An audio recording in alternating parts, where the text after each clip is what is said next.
Bismillahirrahmanirrahim. Assalamu aleykum və rahmetullahi və bərəkatuhu. Bugünkü mövzumuz Əl-Qadir kitabı haqqında olacaq. Əl-Qadir kitabı o kitabdır ki, əhli müxaliflər 60 ildən çoxdur ki, bu kitaba rəddiyə yaza bilmirlər. Əziz dinləyicilər və izləyicilər, əvvəlcə rəddiyə sözünün mənasını izah etməklə mövzuya başlayaq. Deməli, lüğətdə rəddiyə sözü radda qaytardı, rədd etdi feilindən götürülmüşdür. İslam dinində isə istənilən dini məsələdə haqqı müdafiə etmək məqsədi ilə elmi şəkildə səhih mənbələrlə əsaslanaraq kiminsə xətasına verildiyi cavaba rəddiyə deyilir. Azərbaycan dilində bu ifadəyə bənzər təkzib sözündən geniş istifadə olunur ki, bu ifadənin də mənası rəddiyə sözü ilə demək olar ki, eyni mənada işlənir. Yəni bu mövzuda qaldırılan məsələnin doğru olmadığı, yalan olduğu dilə gətirmək, həmin yalan məlumatı rədd etmək, təkzib etmək deməkdir.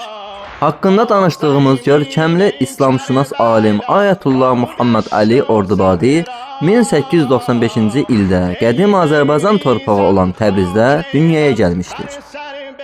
Onun atası Ayətullah Əbülqasim Ordubadidir. O qədim Ordubad şəhərinin ən nüfuzlu alimlərindən və sayılıb seçilən şəxsiyyətlərindən biri olmuşdur.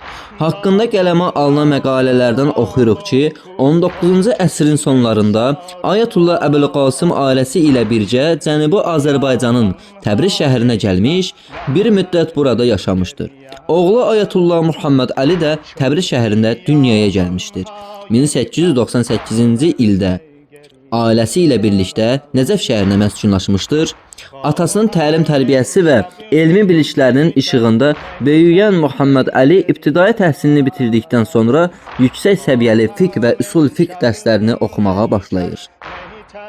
Bu sahədə onun ilk müəllimi atası Ayətullah Əbülqasim Ordubadi olmuşdur. Atasının vəfatından sonra Muhammed Ali öz zamanəsinin ən məşhur alimlərindən sayılan Ayətullahül Üzmalar, Şəriət İsfahani, Mirzə Əli Ağa Şirazi, Şeyx Muhammed Hüseyn Naqçıvani və başqaları da dərs alır. O məşhur təfsirçi Şeyx Muhammed Cavad Bələğinin dərslərində daha çox iştirak edirdi.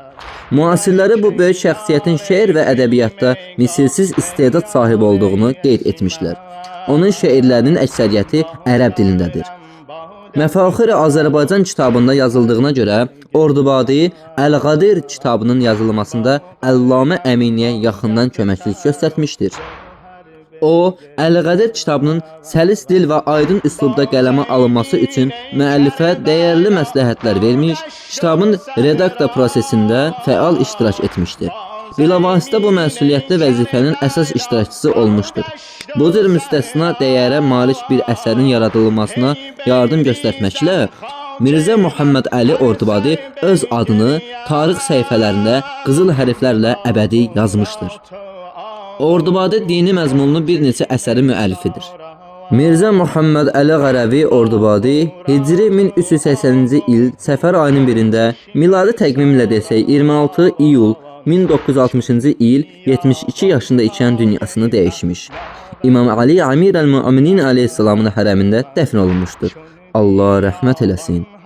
Əziz oxuyucularımız və dinləyicilərimiz, Əl-Qadir kitabı ilə bağlı ağlınıza sual yarana bilər. Qısa şəkildə məlumat verək ki, Qədrxum gününə həsr edilmiş Əl-Qadir əsərinin müəllifi Əllamə Əbülhüseyn Əminidir.